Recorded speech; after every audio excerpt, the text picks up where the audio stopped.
soal pertemuan Pak Jokowi dengan 34 Kapolda dan 514 Polres beserta Kapolri dan jajaran di Mabes Polri, gue nggak mau masuk ke dalam kontennya karena kontennya normatif ya, kayak misalnya jaga keamanan dan ketertiban, lalu bersiap-siap nanti ada krisis pangan, itu pasti tupoksinya polisi untuk menjaga ketertiban dan keamanan. Gue menyoroti soal cara manggilnya.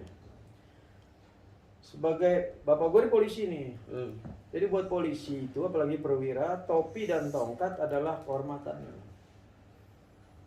Karena topi dan tongkat itu didapat dengan sekolah, dengan perjuangan. Jadi dignity seorang perwira Polri maupun TNI adalah topi dan kepangkatan serta tongkat. Tiba-tiba mereka suruh datang ke istana tanpa boleh menggunakan topi dan tongkat. Ini yang mau ditertibkan itu perilaku polisi atau melemahkan institusinya presiden. Itu bahaya betul itu. Tiba-tiba perwira-perwira menengah dan perwira-perwira tinggi polisi datang ke anak TK cuma bawa buku, nggak boleh bawa topi dan anak alasan belum lama baca alasannya adalah nggak ada tempat buat naruh topi dan tongkat. Ini gimana sih? Istana segede gitu masa nggak ada tempat buat naruh topi? Itu bahaya betul karena yang dilemahkan adalah institusinya bukan orang per orang. Gue yakin lah kalau ini dilakukan kepada tentara mereka pasti bereaksi. Bagus banget itu polisinya nggak bereaksi. Lalu yang kedua, jadi nggak mau soal konten ya.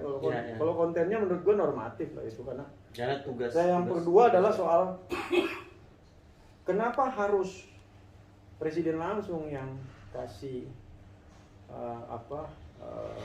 atensi.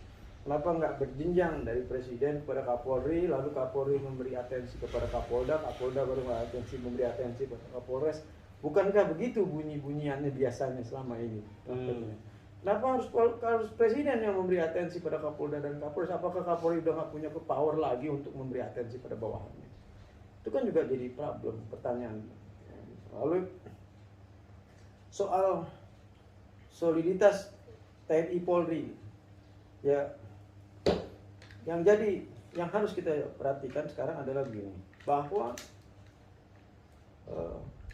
setelah 77 tahun Indonesia merdeka dan kita berganti rezim ini sampai 7 kali, presiden ke-7 Jokowi ini, toh dalam prakteknya siapapun yang berkuasa di Republik ini nggak mampu menjinakkan perilaku aparatur keamanan mau TNI mau Polri dari sikap-sikap yang intimidatif, keras.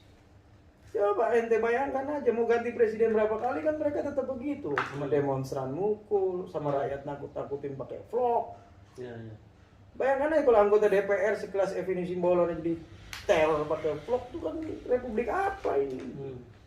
Bagaimana dengan kita yang bukan anggota dewan gitu?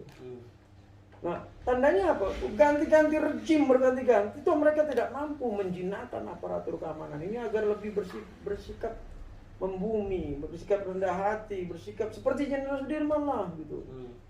Masa sih Jenderal Sudirman dijadikan panutan, tetapi kemudian sikap dan perilakunya sama sekali nggak Jenderal Sudirman. Masa sih Jenderal Hugeng jadi panutan, tapi sikap dan perilakunya sama sekali nggak kayak Hugeng. Gitu. Nah, ini kan tantangan buat siapapun presiden ke depan. Bahwa ketika dia berkuasa, ketika dia memimpin, dia harus mampu menjinakkan dua barang ini. Yang sampai mereka melakukan kesalahan yang sama terus menerus, tandanya apa? Ini nggak ada yang berubah dari institusi itu. Nah,